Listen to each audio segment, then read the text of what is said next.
Welcome. Today we're going to discuss the technique gift of destruction, its execution, some of the things that can go wrong during its execution, ways to compensate it, and just common things you should know about the technique. So let's talk about the attack. So the attack is off a handshake. I know what you're thinking, that's not an attack. What is he going to do, crush my hand and break my bones?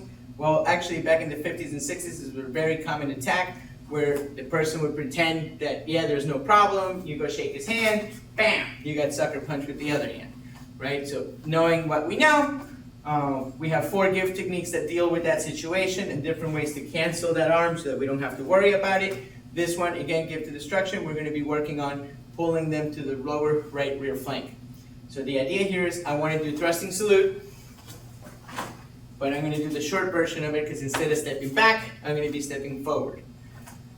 So the first thing that can go wrong is how we step. I can step and then begin to do my pull. I can try to pull and then begin to step, or what you want to do, which would be deliver the pull as I'm doing the step, establishing my base. Think of this as Batman climbing the building, the Adam West version, not the new versions. So I want to pull myself to the step. So if you notice, I'm using my body, I'm using the pull to get me to my stance where I want to be. So if you notice, I've already canceled his height and his width. I don't have to worry too much about this hand unless he started flipping vertically or coming in because I haven't canceled his depth. Well, that's what this left hand's going to do. So I'm going to check the elbow. Now I have all 3 zones canceled, and then we can continue from there. So keep in mind, like we said, this is thrust and salute. So as I step, get the ping, get the checks, I'm going to deliver my right leg as a strike. So I'm going to use my knee instead of my foot because of the range. Now, just like thrusting salute, when we do our kick and we hit with the hand, if you notice, the hand stays what we call fixed spatial cocking, where the hand's staying in place. My body catches up to it and then I can hit with it so I don't have to cock it. This is the same concept here.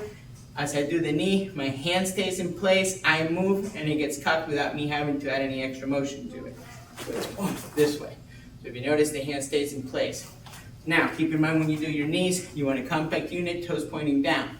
Now, if you notice what happened with my left hand, I'm going from underneath the elbow to the top of the arm to continue to check. So a thing that can go wrong here is you gap, right? Anytime we lose contact with our opponent, I don't know where my opponent is. I always want to keep touching him so I know where he's at all times without having to use my eyes to keep track of him.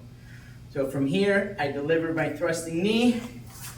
As I walk away from the hand, continue to get the check. Now keep in mind you could grab the opponent so that you have more control of them. And then the next thing that can go wrong here is how you deliver this elbow. You can do this in a circle, which you don't want to do. Remember, this is thrust and salute, short range. So just like I do the heel palm on a straight line, I want to do the elbow on a straight line. So try not to over-rotate the horse. You want everything to go forward. And one more time, I'm going to step forward with my left, pull him to the lower right front flank, check the height, width, and depth with my left hand, deliver the knee, and then deliver the elbow straight ahead, matching to thrust and salute. One more time, a little bit quicker without the explanation.